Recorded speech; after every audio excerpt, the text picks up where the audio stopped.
아멘. 우리 예수님의 십자가가 우리 하나님의 지혜고 하나님의 능력인 줄로 믿습니다. 우리 이 믿음이 있기 때문에 우리들이 이 자리에 있습니다. 이 자리에 있고, 그리고 금요일 날 다른 사람들은 가족과 함께 또 지인들과 함께 시간을 보내는 귀중한 시간이지만 우리는 우리 십자가의 지혜와 능력을 알기 때문에 그래서 이 자리 가운데 있는 줄로 믿습니다. 명작 있잖아요. 명작. 우리 영화나 드라마나 명작이 있으면 그 명작에서 중요한 사람은 역시 주인공입니다. 주인공이 얼마나 연기를 잘하는가, 열정적으로 하고 또 때에 맞게 시기에 적절하게 연기를 하는가가 너무나 중요합니다. 그런데요, 그 주연 배우가 연극을 잘할 수 있도록 돕는 사람이 있잖아요. 주위에 조연들이 있습니다. 그런데 가장 중요한 사람 중에 하나는 바로 이 주인공을 더욱더 빛나게 하는 사람, 악역입니다. 악역이 잘해야 그 나쁜 역할을 아주 맛깔나게 잘하고 인상 깊게 잘하고 주인공의 화를 잘 북돋아가지고 그래가지고 주인공이 연기력을 진짜처럼 이렇게 행동하게 만들어야 명작이 나오는 거잖아요. 명암이 너무나 분명합니다. 주인공이 잘하려면 그래서 악역이 중요합니다. 그래서 우리 이 영화나 드라마를 보면 이제 나중에 그 영화나 드라마를 이제 곱씹고 이제 리뷰할 때 보면 그때 악역으로 연기했던 사람을 재조명하는 일들이 많이 있습니다. 주인공은 너무나 당연한 일이고 그때에 그 역할을 했던 사람이 얼마나 악하고 그리고 이제 성질나게 못되게 굴었나, 그게 굉장히 중요한 부분이죠. 마찬가지 우리 십자가에 대해서 우리는 하나님의 능력이고 지혜인 줄 압니다. 그런데 우리가 너무나 훈련을 잘 받아가지고 십자가가 하나님의 지혜고 능력이라는 부분을 인정하고 아멘하고 받아들이고 그리고 우리의 신앙의 근간으로 삼는 일들이 일어나지만 또한 동시에 더불어서 십자가가 얼마나 끔찍하고 더러운 것이고 얼마나 잔인한 것이고 얼마나 무서운 것인지를 우리가 더욱더 깊이 깨달아 알면 십자가의 은혜와 십자가의 능력과 십자가의 지혜가 더욱더 배가 되는 것이죠. 그 어둠을 알아야 하는 것입니다. 그래서 오늘 저는 여러분과 더불어서 십자가가 도대체 상상할 수 없었던 문제라는 사실을 여러분과 좀 나누려고 합니다. 그 당시 가운데 여러 번 말씀드렸지만 십자가가 어떤 형벌인지 함께 나누고, 그 다음에 왜 십자가에 달린 자를 도대체 이 유대 사람들은 부활했다고 그렇게 말씀을 이제 사도들이 말씀을 전했는데도 불구하고 믿을 수 없었는지, 이전이든 이후이든 십자가 이전이든 이후이든 믿을 수 없었는지를 시간이 되면 후반부까지 하고, 만약에 시간이 안 되면 전반부만, 십자가 부분만 얘기하고 다음 주에 그 부분을 나누려고 합니다. 여러분, 우리 십자가에 대해서 한번 생각해 보세요. 예수님께서 이 6월절 막 시작하려는 그 즈음 가운데 이제 십자가에 달리셨습니다.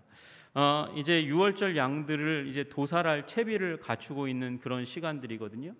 그때 예수님은 오후 3시에 돌아가셨으니까 그 직후부터 시작해서 6월절 양들을 잡고 그 밤에 6월절 식사를 하는 거예요. 그러니까 6월절 양들을 잡는 그 어간에 예수님께서 십자가에서 운명하셨습니다. 하나님이여 하나님이여 어찌하여 나를 버리시나이까, 그렇게 하시면서 돌아가셨죠.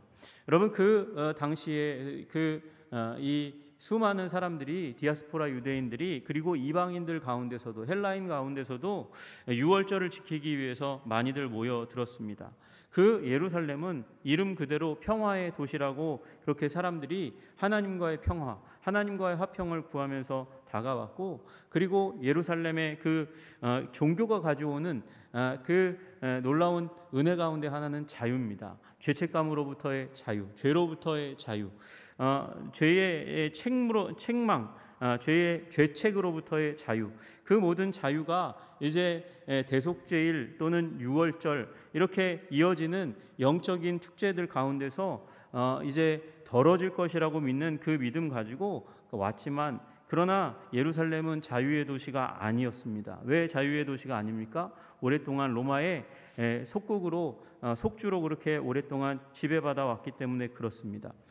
그래서 6월절만 되면, 그리고 오순절, 그리고 장막절만 되면 긴장이 예루살렘에 흐릅니다. 그래서 특별한 병력들이 로마 군인들이 투입되는 거예요. 예루살렘에 소요가 일어나면 안 되니까. 그래서 그걸 지키기 위해서 갔다가 병사들이 유대인들을 모욕하고 조롱하는 행동을 하게 되면 그것으로 말미암아 폭력 사태가 자주 일어나곤 했습니다. 로마 사람들은 환영받지 못합니다. 대다수의 지역 주민들은 참고 있었지만, 이 예루살렘 사람들 그리고 유대 사람들은 참고 있었지만 그 마음 가운데는 힘이 약해서 참는 거지 순순히 참는 마음은 없었습니다. 독립의 마음, 국가 회복에 대한 마음이 있었어요. 하나님의 나라가 속히 도래하기를 원하는 그런 열망이 있었죠. 성전에 와서 예배를 드리지만 로마의 이 정부와 결탁되어 있는 사두개인들을 향한 반감이 없지 않았습니다. 그 하나님 나라에 대한 소망, 그리고 하나님 나라를 가져오실 메시아에 대한 소망을 가지면서 모여들던 유대 사람들은 수군수군대고 구세주 메시아에 대한 이야기를 하고 또 했습니다. 그러다가 이 자극하는 세력이 있으면 빵 터지면서 반란으로 이어지기도 했고요. 그 반란이 일어나면 로마 군인들은 무자비하게 진압합니다. 이 유대의 땅 가운데서 이미 예수님 오시기 한참 전에 마카비 혁명을 방불케 하는 수많은 반란들이 계속해서 있었거든요.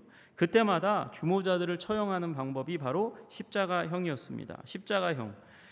깔끔하고 냉정하게 들리는 크루시픽션이라고 부르는 이 영어로 하면 그런 단어, 그냥 십자가에 못 박으라라고 얘기하는 한 단어로 되어 있는 거예요. 여러분, 그런데 이 십자가 형벌은 여태껏 인류가 고안한 처형 방식 중에서 가장 사악한 방식 중에 하나라고 그렇게 얘기되어지고 있습니다. 사악한 이제 사람을 죽이는 방법들이 여럿이 있지요. 그 중에 하나가 우리 구약 성경에 나와 있는 몰렉의 형벌입니다. 몰렉에게 이제 제사를 드릴 때에 그때에 활활 타고 있는 이 프라이팬 같은 그 소나귀에다가 살아있는 사람을, 특별히 아기를 집어던져서 불에 태워 죽이는 그런 일들을 했죠.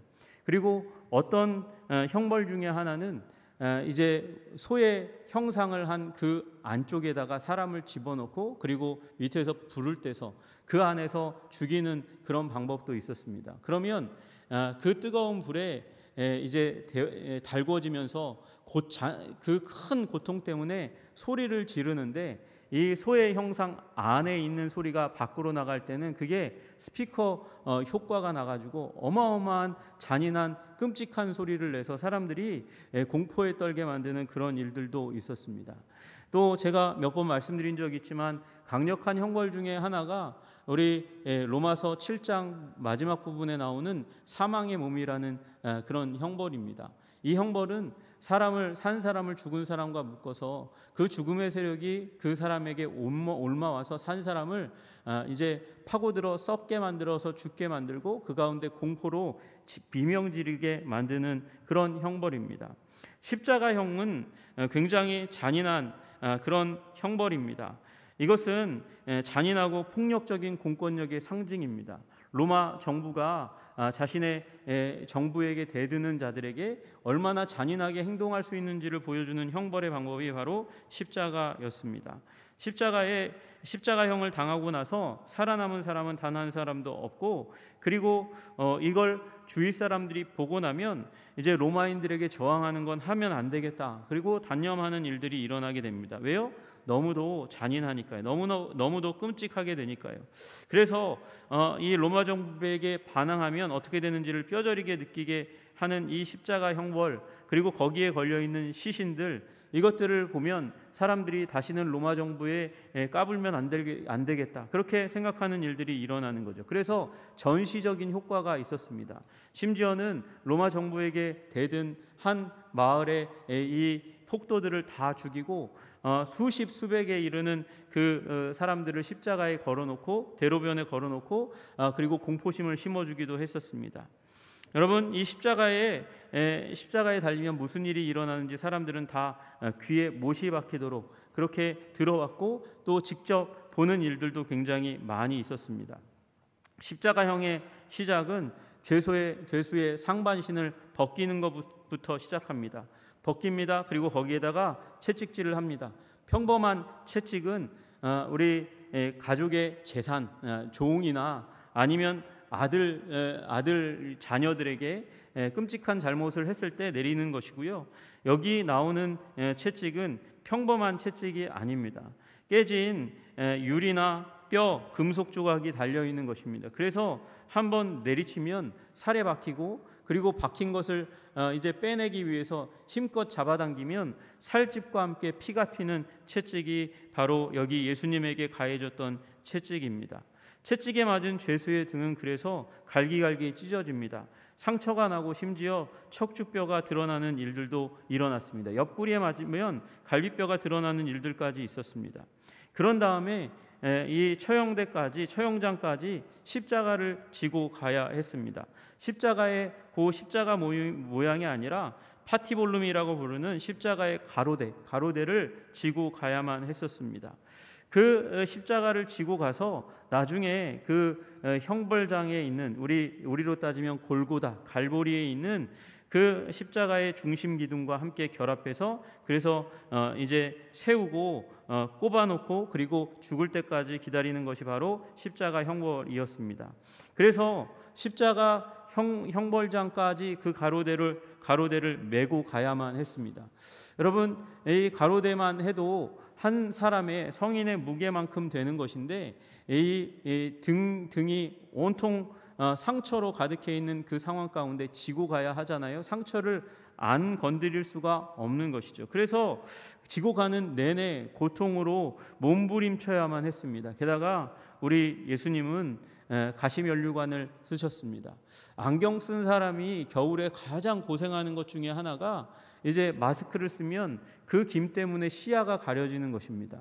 땀이 많이 나면 시야가 가려지면 굉장히 답답하면 이 상황에 대한 인지 능력이 떨어지기 때문에 고통스러운 상황 가운데서는 공포감이, 불안감이 배가 될 수밖에 없는 것이죠.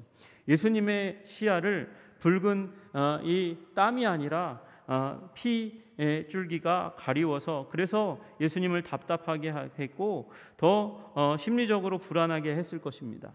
여러분, 예수님은 불안을 느끼지 않는 완전 무결한 굳건한 심성의 사람이라고 생각하시면 안 됩니다. 예수님은 그런 신성도 가지고 계시지만 신성과 더불어서 인성도 같이 엮여 있는 분입니다.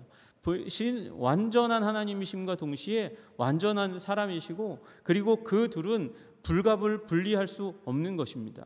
예수님이 만약에 불안을 느끼시지 않으셨다면 겟세마네에서 그렇게 기도하실 때에 그 상한 심령으로 기도하시며 그래서 이제 혈안증이라고 불리우는 피와 땀이 함께 섞여 나오는 그런 증상도 결코 겪지 않으셨을 거예요. 예수님의 마음 가운데 공포와 불안과 아픔이 함께 찾아왔습니다. 그리고 그것을 끌고 갑니다. 끌고 가서 십자가를 세로대와 결합시키고 예수님을 십자가에 못 박습니다. 못 박기 전에 이 로마인들은 죄수의 옷을 거의 다 벗겼습니다. 나체에 가깝게 옷을 벗겼습니다. 그 순간 사람들의 작은 웃음소리가 비웃음소리가 새어나오기 시작합니다. 여러분, 수치를 당하는 것이 공개적인 굴욕과 수치를 육체적인 고통과 함께 당하고 있는 그 순간 예수님의 마음은 무너졌을 것이고 예수님을 사랑하는 사람들의 마음도 무너졌을 것입니다. 그 다음에 십자가에 달립니다. 여러 이제 영화들이나 이런 영상들에 보면 손바닥에 못질을 하는 경우들이 있는데 여러분, 손바닥에 못질을 하면 몸이 십자가에서 떨어질 수가 있습니다. 십자가 형벌은 십자가에서 죽을 때까지 하는 거니까 병사들이 다시금 수고롭게 일을 해야 하는 일이 있기 때문에 떨어지지 않게 손목에 뼈와 뼈 사이에 못을 박습니다. 못이라고 하지만 너무도 큰 못이기 때문에 우리로 따지면 정과 같은 것을 손목에 박습니다. 그리고 다리를 포개어 다리에도 못을 박습니다. 그리고 십자가 중심 기둥쯤에 세딜레라는 그런 나무 조각을 의지해서 십자가에 걸린 사람이 오고 갈 때 잠깐 쉴 수 있게 만듭니다. 세들레 작은 의자입니다. 죄수가 떨어지는 것을, 축 처지는 것을 막고 약간 걸터 앉을 수 있도록 하는 것인데, 여러분, 이게 도움을 주는 의도가 아닙니다. 죄수가 너무 빨리 죽으면, 그러면 십자가의 본보기를 완전하게 보여줄 수 없으니까 오랜 시간 동안 고통에 몸부림치며 죽도록 만들어야 하는 것이기 때문에 이 세딜레라는 작은 이 걸터 앉는 나무 조각을 걸어 두는 것입니다. 그리고 숨을 쉬는 것 자체가 너무도 고통스러워지도록 그렇게 만드는 것, 그것이 바로 십자가의 역할입니다.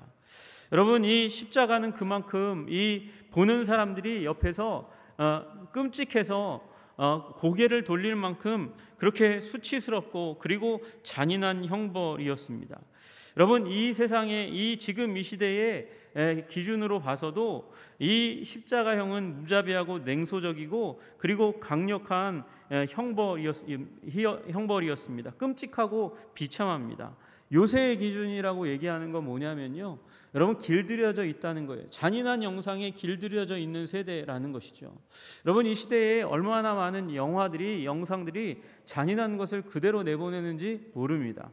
여러분, 영화 가운데 우리 젊은 사람들이 보는 영화 중에 고어 영화라는 이 영화의 장르가 있습니다. 거기는 사람이 죽는 장면을, 피가 튀는 장면을, 신체 일부가 떨어져 나가는 장면을 너무도 쉽게 그려냅니다. 그러나 여러분, 그런 영화에 길들여진 현대 세대의 사람들조차도 이런 십자가의 형벌은 결코 익숙한 것이 될 수 없습니다. 여러분, 우리 패션 오브 크라이스트라는 우리 영화가 멜 깁슨에 의해서 감독되어서 영화관에 걸렸잖아요. 영화관에 걸렸을 때 많은 사람들이 십자가의 형벌을 보면서 끔찍하여 놀래고 그리고 기절하는 일까지 있었다는 사실들을 여러분은 들어보셨을 거라고 생각합니다. 여러분, 영상으로 봐도 그런데 실제로 그 자리에 있었다면 얼마나 더 큰 끔찍한 마음을 가지게 되었을까요? 여러분, 사실 유월절 양들은요, 예수님이 죽으신 거에 비하면 굉장히 깔끔하고 굉장히 순간적이고 오히려 더 인도적이라고 얘기할 수 있을 거예요. 자비가 넘치는 방식입니다. 신속하게 목을 한번 베면 그 양은 더 이상 고통을 느끼지 못합니다. 고통을, 이 유월절 양에게 가해지는 죽음의 고통은 최소화된 것이에요. 그러나 십자가에 누군가를 매달고 그 고통스럽게 몸부림치는 모습을 보면 그 고통을 최대한 연장시키고 가능하면 연장시키는 것입니다. 물론 제한 시간은 있습니다. 제한은 언제까지 진행되냐 하면 해가 지기 전까지입니다. 사형을 집행하는 사람들이 해가 진 이후까지 거기에 있기를 원하지 않았기 때문에, 그래서 로마 사람들은 이 부분을 자기가 원하는 그 시간대에 신속하게 마무리할 수 있는 방법을 고안해냈습니다. 그게 이제 쿠데그라스라고 얘기하는, 불어로 쿠데그라스라고 얘기하는 최후의 일격을 가하는 거예요. 최후의 일격은 어떻게 보면 확인 사살입니다. 전쟁터에서 전쟁하다가 부상당해서 서서히 죽어가는 사람, 그 사람을 더 이상 고통 가운데 있도록 하지 않기 위해서 죽이는 방법이 쿠데그라스라는 방법이에요. 최후의 일격이라는 방법입니다. 그처럼 이 십자가에 걸려 있는 사람을 자기가 원하는 시간에 더 이상 내가 잔업을 하지 않도록 하기 위해서, 그래서 다리를 부러뜨려서 그래서 축 늘어져서 폐에 더 이상 이 공기가 공급되지 않도록 그렇게 하는 방법이었습니다.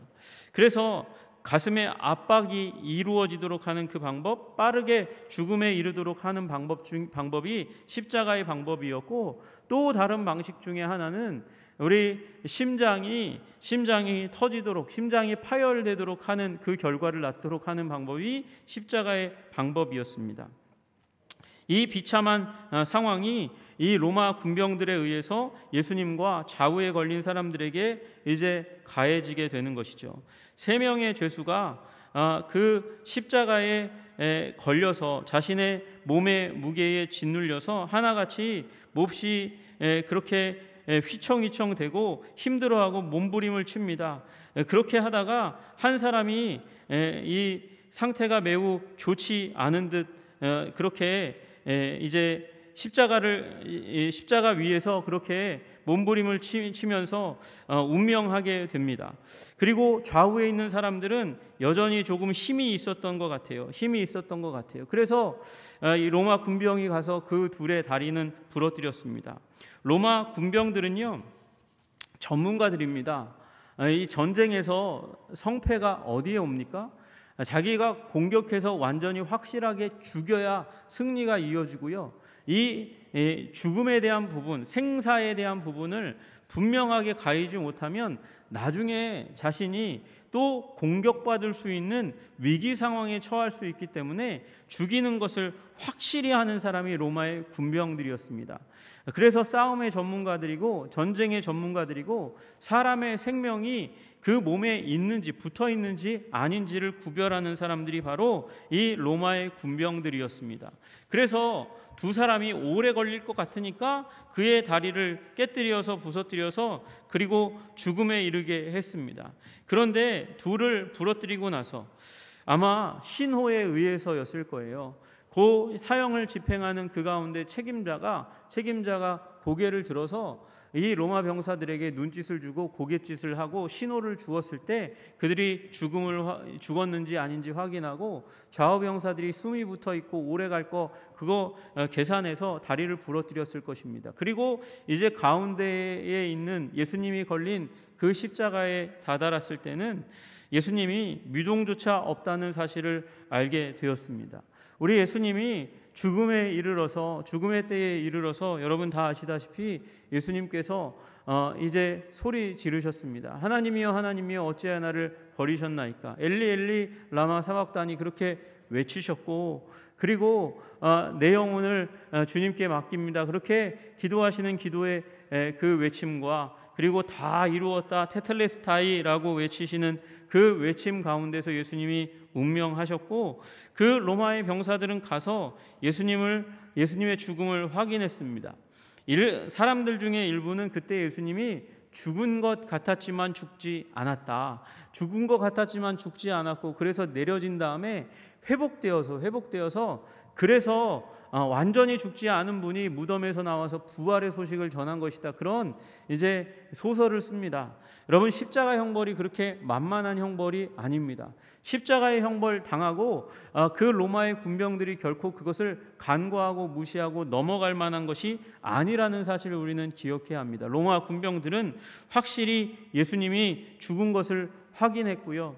그리고 우리가 전통적으로 믿는 대로라면 금요일 저녁부터 시작해서 주일날 새벽까지, 또 어떤 분들은 이 예수님 복음서 사복음서의 그 시간 배열을 좀 연구하고 또 날짜들을 연구하면서 예수님이 금요일이 아닌 것 같아, 금요일이 아니라 목요일날 돌아가신 것 같아, 그래서 목요일날 저녁부터 주일날까지, 그렇게 주일날 새벽까지 무덤에 계셨다, 그렇게 얘기하는 분들도 있어요.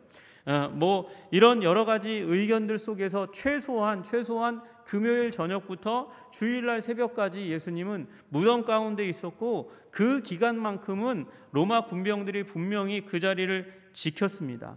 여러분, 사람이 죽었는지 아닌지를 명확하게 아는 죽음의 전문가인 그들이, 생명을 끊는 것의 전문가인 그들이 내리기 전에 심지어 창으로 옆구리를 찔렀습니다. 찔렀을 때 피와 물이 함께 쏟아져 내렸다, 그렇게 이야기했어요. 여러분, 그 얘기는 우리 심장만 딱 있는 게 아니고 심장을 감싸고 있는 외막이 있습니다. 심장막이 있어요. 심장막에 이제 물과 같은 액체가 점점 팽창되어 극심한 고통 가운데 그렇게 팽창되어서 이 심장을 찔렀을 때 심장 안에 있는 피와 그리고 외막에 있었던 그 물과 같은 그 액이 함께 터져서 나와서 물과 피가 함께 쏟아진 것이거든요. 그러니까 심장이 무리가 가는 일이 일어나게 된 것이고, 심장이 찔렸어요. 그러면 죽는 것이죠. 심장이 뚫리고서 살아나는 사람이 도대체 어디 있단 말입니까? 그러고 무덤에 들어가서 금요일날 저녁부터 주일 아침까지 예수님의 제자들 가운데 누구도 그 무덤 가운데 가까이 가지 못했습니다. 로마 군병이 지키고 있으니까요. 임봉되어 있으니까요. 그래서 아무도 접근할 수 없었고 접근할 수 없는 가운데 예수님에게 물 한 모금도 줄 수 없었습니다. 양식은 고사하고 물 한 모금도 줄 수 없는 그 가운데서 어떻게 회생한단 말입니까? 불가능한 일인 것이죠. 예수님은 죽으셨습니다. 확실히 죽으셨습니다. 잔인하게 죽임 당하셨습니다. 그리고 완전히 죽으셨습니다. 그것이 십자가가 우리들에게 말씀하시는 이 메시지입니다. 예수님은 완전히 죽었습니다. 제자들 가운데 누구도 그 죽음에 대해서 의문을 달지 않았고 그 죽음이 얼마나 절망적이었는지 그 죽음으로 몰아가는데 자기가 일조했다고 생각한 유다는 자기의 목숨을 버릴 정도로 절망했었습니다. 자신의 죄책감으로 말미암아 절망했고 그리고 제자들도 심한 근심 가운데 있었다. 그것이 십자가가 우리들에게 말씀하시는 말씀입니다. 여러분, 그래서 십자가는 여기 유대인이나 헬라인에게 어떤 것입니까? 꺼리끼는 것이고 그리고 미련한 것이라고 그렇게 이야기하고 있습니다. 여러분, 여기 꺼리낀다는 말은 스칸달론이라는 말입니다. 영어에는 스캔들이라고 부르는 거예요. 여러분, 이거는 유대인에게 꺼리낀다, 이 말은 스캔들이다. 여러분, 연예인들의 스캔들이 일어나면 그 좋아했던 연예인도 갑자기 싫어지는 일이 일어나잖아요. 미워지는 일이 일어나잖아요. 인기가 확 떨어지는 일이 일어나잖아요. 유대인에게 예수님은 거리끼는 것이었다는 거예요. 예수님이 그 이전에 위대한 랍비였습니다. 스승이었습니다. 그리고 그 랍비였던 그분이 심지어는 죄를 용서한다고 말씀하시는 분이었습니다. 이 유대 사람들이 믿기에 어떻게 인간이 신이 되나 그렇게 생각할 수 있었을 거예요. 그러나 여러분, 그 유대 사람들이 생각하기에 하나님의 가까운 분이라고 그렇게 여기지 않았겠습니까?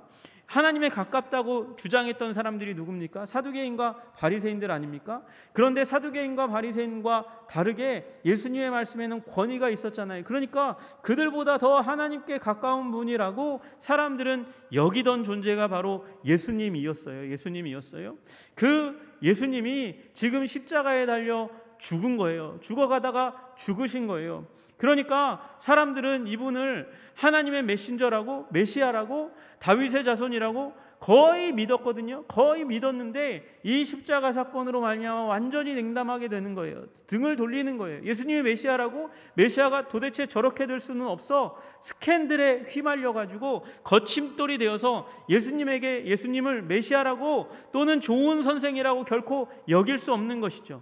어떻게 구약의 율법에 나무에 달려 죽으면 하나님께 저주를 받은 사람인데 탁월한 랍비가 십자가에 달려 나무에 달려 죽을 수 있는가? 다윗의 자손이 십자가에 달려 죽을 수 있는가? 결코 불가능한 일이죠. 죽음은 그리고 끝이잖아요. 더 이상 소망이 없잖아요. 그러니까 예수님에게는 더 이상 소망이 없는 거에 등을 돌릴 수밖에 없는 것이죠. 거리끼는 것이었습니다. 그리고 이 이방인들에게 십자가의 길을 걸어가는 사람은 미련한 사람이 되지 않겠습니까? 아무리 지혜롭고 능력 있고 그리고 심지어 기적과 이사를 베풀어서 눈먼 자를 눈뜨게 하고 귀머거리가 들리게 하고 벙어리로 말을 하게 하고 노래를 하게 하는 분이라 할지라도 그가 십자가에 달려 죽었다고 한다면 그는 지혜로운 사람도 아니고 능력 있는 사람도 아닌 것이죠. 그래서 이 십자가를 바라보면서 누구도 등을 돌리지 않는 사람이 없었다는 것입니다. 그 십자가의 현장 가운데 누구도 비웃지 않은 사람이 없고 그리고 등을 돌리지 않은 사람이 없습니다. 누구든지 그 중에 하나였습니다. 그리고 제자들처럼 그 소망을 다 접고 절망 가운데 돌아가야만 하는 것이 바로 십자가였다는 사실을 우리 기억해야 하는 것이죠. 여러분, 그것이 십자가가 가리키는 절망이고 어두움입니다.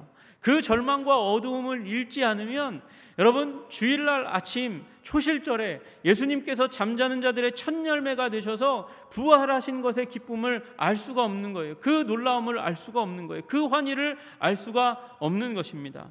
여러분들 인생 가운데서 고난이 있잖아요. 고난, 아픔이 있잖아요. 절망이 있잖아요. 고뇌가 있잖아요. 내 힘으로는 어찌할 수 없는 그 문제가 있잖아요. 여러분, 인생 가운데 그걸 경험해 보지 못한 사람들은 그 그 곤란과 아픔과 고뇌와 아픔을 불가능의 상황을 해결해 주시는 하나님의 능력과 지혜를 감사하기가 어려워요. 기뻐하기가 어려워요. 그것이 얼마나 우리 인생이 얼마나 어두움으로 절망으로 가득 차 있는지를 깨닫지 못하는 사람은 주님이 주시는 희망의 무게와 깊이를 알 수 없는 것이죠. 여러분, 십자가를 대충 보지 마시기를 주님의 이름으로 축복합니다. 그것은 분명 형틀입니다. 형틀 중에서도 가장 잔인하고 끔찍하고 무서운 형틀입니다. 그 형틀 가운데서 죽임당하신 분이 예수님입니다. 그 십자가에는 도무지 그 어떤 사람도 소망을 가질 수가 없었습니다. 기대를 가질 수가 없었습니다. 그런데 예수님이 다른 분이셨습니다. 죽음을 이기시고 승리하셨습니다. 승리하셔서 우리는 상상 밖의 반전의 결과를 맞게 되는 것이죠. 우리의 인생의 절망과 아픔과 괴로움도 예수님과 더불어서, 예수님의 죽음과 더불어서 십자가에 못 박힌 줄로 믿으시기를 주님의 이름으로 축복합니다. 그리고 우리 인생의 가장 큰 문제가 무엇입니까? 우리 인생의 가장 큰 문제는 경제적인 부족함도 아니고요, 우리 삶에 여러 가지 재반사항의 문제들이 아닙니다. 우리 인생의 가장 큰 문제는 내 영혼 가운데 깃들여져 있는 죄입니다. 죄성입니다. 그 죄성조차도 해결하시는 분이 예수 그리스도에서 그 정과 욕심을 못 박아 우리의 죄성을 못 박아 해결하시는 분이 예수님이요, 예수님을 십자가에 못 박으신 하나님이신 줄로 믿으시기를 주님의 이름으로 축복합니다. 여러분, 그래서 십자가를 대충 보시면 안 돼요. 십자가 앞에서 예수님이 십자가에 달리신 이유는 내 죄가 이토록 처절하게 악하고 더럽고 소망이, 이 죄를 예수님께서 스스로 십자가에 달려 해결하시지 않으면 도대체 내 인생 가운데 소망의 조각도 단 한 조각도 없기 때문에 예수님께서 십자가에 달리셨구나 하는, 여러분, 그런 믿음이 생겨나야만 십자가의 영광이 보이기 시작하는 것입니다. 여러분, 십자가를 이 사순절의 기간 가운데 더욱더 깊이 묵상하시며 우리 예수님 바라보시는, 십자가에 달리신 예수님 바라보시는 여러분들 되시기를 주님의 이름으로 축복합니다. 보라, 이 사람이로다. 여러분, 이 사순절의 기간도 벌써 오늘로 21일이 지났습니다. 사순절 40일의 기간, 주일 빼면 40일의 기간 가운데서 이미 반이 넘게 지나갔습니다. 여러분, 십자가의 주님을 더욱더 깊이 바라보시면서 우리의 문제를, 우리의 죄와 사망의 문제를 해결하시는 예수님의 은혜 가운데 더 깊이 들어가시는 여러분들 되시기를 주님의 이름으로 축복합니다. 기도하겠습니다. 하나님 아버지, 우리가 십자가에 달리신 주님, 우리를 사랑하신 주님을 아버지 다시 한번 바라보기를 원합니다. 인류의 가장 큰 구원물인 줄 알았는데, 그 사형의 제도인 줄 알았는데, 잔인한 그 사형의 제도가 사실은 우리의 죄를 해결하기 위한 하나님의 지혜라는 사실을 우리 다시 한번 보게 하시니 감사합니다. 주님, 이미 예언하셨던 이 십자가, 창세기 3장 15절에 예언하셨고, 시편 22편에 다윗을 통해서 예언하셨고, 이사야서 53장에 이미 예언하셨고, 성경 곳곳에 숨겨두셨던 이 십자가 코드를 아버지 우리가 읽어내고 그 처절한 십자가가 나 때문임을 다시 한번 발견할 수 있도록 주님 도와주시옵소서. 이 잔인한 십자가, 처절한 사형의 도구를 우리가 바라보며 아버지 우리의 영혼이 아프고 마음이 아프고 하나님 육체마저 아버지 저릴 정도로 예수님의 고통을 아버지 공감할 수 있는 우리가 되게 하심으로 말미암아 정말 상상을 뛰어넘은 놀라운 반전 승리의 역사를 이루신 예수님을 우리의 심령 가운데 심고 살아갈 수 있도록 주님 우리를 도와주시옵소서. 예수님 이름 받들어 기도드리옵나이다. 아멘.